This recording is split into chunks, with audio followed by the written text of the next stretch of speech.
Com relação ao exame físico, da forma como a gente aprende, de forma mais estruturada, a gente vai falar sobre as particularidades do exame físico geral e do exame físico por sistemas, sendo que o geral a gente vai falar do exame físico quantitativo e qualitativo, e quando a gente fala de exame específico, nós vamos falar sobre os diferentes órgãos e sistemas que a gente está avaliando, fazendo uma conexão com a nossa aula de senescência e senilidade. Com relação ao que nós comentamos sobre as informações oportunas. Então, quando o paciente se levanta da cadeira, quando o paciente vai tirar uma peça de roupa, quando o paciente vai se dirigir até você no consultório, vai passar do batente da porta, já é possível fazer algumas informações importantes. Então, se o paciente tem dificuldade de se levantar, se ele tem dificuldade de se despir, se ele tem dificuldade, às vezes, de enxergar o batente da porta, às vezes ele pode errar o lugar em que ele tem que passar, ou na hora de puxar a cadeira. Então, essas informações já são importantes. Mesmo, às vezes, uma dificuldade de escutar na hora que ele recebe o chamado para vir ao consultório. Então, na prática, a todo momento, essas informações vão ser úteis, porque ainda que a gente não tenha começado propriamente a consulta, a gente já está extraindo informações. Então, essas informações são extremamente úteis. Tá? Outras questões relacionadas, por exemplo, à aparência do indivíduo, então isso pode levantar eventualmente questões relacionadas ao humor, à demência, né?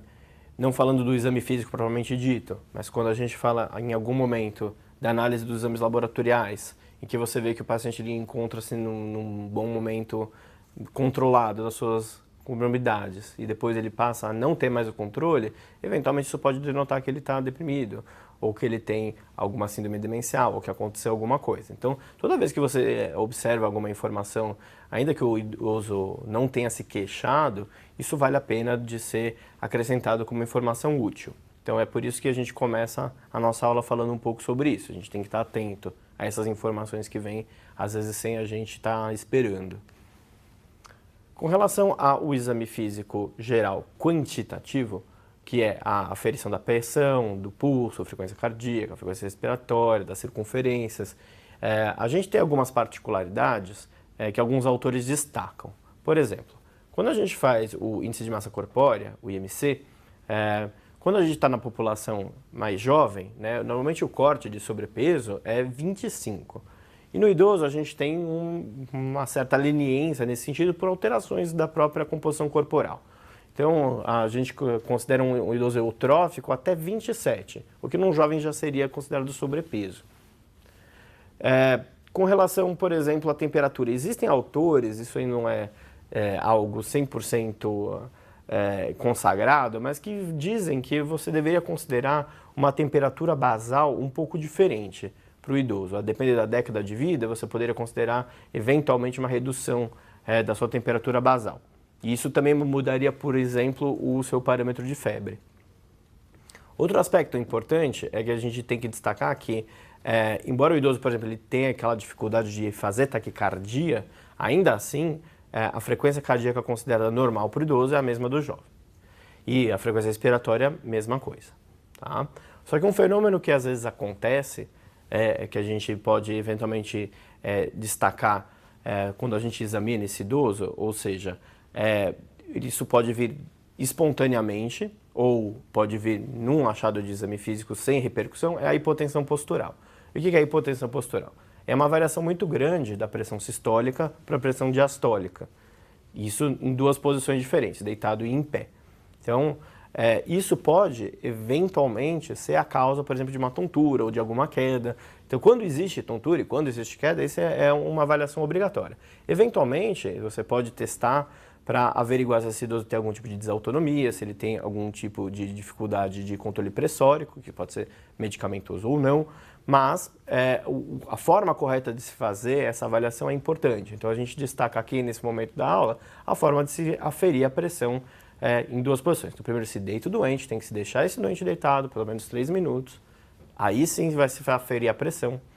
Dali, o idoso, uma vez aferida a pressão, o idoso tem que ficar em pé, sem ter apoios e ficar em pé por mais 3 minutos, sem encostar em nada, sem fazer apoio, sem a gente examinar outras coisas. E aí a gente faz a nova aferição da pressão. E aí essas duas pressões que vão ser comparadas, sendo que a hipotensão postural fica caracterizada quando se tem uma queda superior a 20 milímetros de mercúrio de sistólica ou 10 milímetros de mercúrio de diastólica.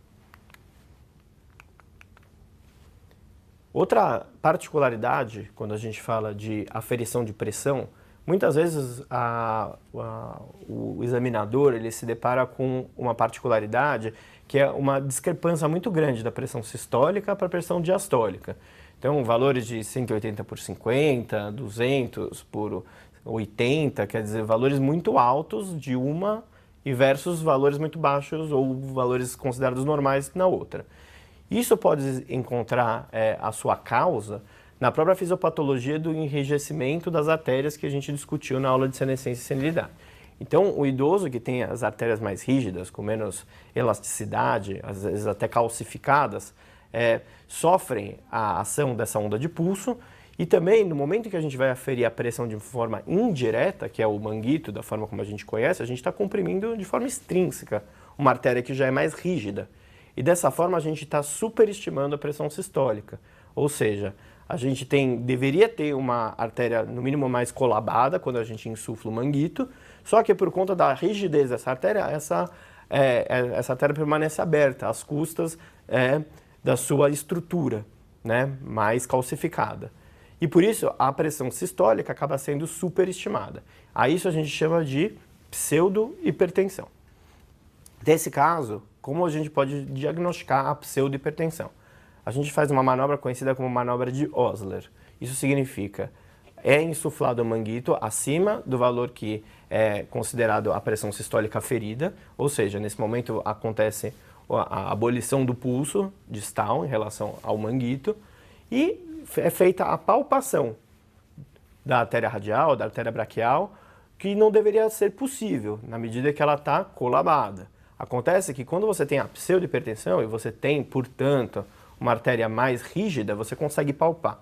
E aí, com essa manobra, então a gente vai chamar isso de sinal de Osler positivo, o mesmo nome da manobra, você pode dizer que o doente tem pseudohipertensão. Então, na verdade, você está superestimando a pressão, que se você aferisse de outra forma, de uma forma direta, né, com um catéter invasivo, por exemplo, você veria discrepância dessa forma de medir PA em relação à forma como a gente faz, que é com manguito, forma indireta. Outras particularidades que a gente tem que levar em consideração do idoso no momento que a gente faz exame físico é, por exemplo, o estado de hidratação. Quando a gente avalia o exame físico qualitativo, em que a gente avalia a cor, cianose, hidratação, a hidratação acaba às vezes perdendo um pouco de parâmetro. Isso porque na propedêutica clássica existem algumas manobras aí que estão descritas pela propedêutica e que no idoso isso não faz muito sentido. Por exemplo, fazer a medida do turgor da pele. Na medida que a pele do idoso é um pouco mais ressecada, ela tem menos mecanismos de elasticidade, da mesma forma como a gente tem falado para as artérias, para a complacência pulmonar, a pele também ela tem uma retração elástica reduzida. Então, se você achar que está demorando demais para essa pele se retrair, na verdade isso pode ser só pelo envelhecimento normal. Não quer dizer que essa pessoa esteja desidratada. Então, essas manobras aqui, turgor da pele, às vezes a inspeção da mucosa também não vai te acrescentar grandes novidades, porque a mucosa em si já é mais ressecada, já tem menos produção de saliva, por exemplo, né? E tonometria ocular, que é uma manobra bem antiga de fazer uma compressão aqui do globo ocular para ver se a consistência, isso também não encontra uma relação muito boa com o estado de hidratação. Então são manobras que a gente tem que não fazer se a gente quiser avaliar propriamente a hidratação. Por exemplo, mas outras manobras que poderiam ser feitas, a gente medir o tempo de enchimento capilar, né? Isso tem correlação sim com o estado de hidratação. E eventualmente se você precisa ter um parâmetro objetivo de quanto tem sido a hidratação de um estado edematoso, de uma pessoa que está desidratada, a gente poderia usar o peso como parâmetro.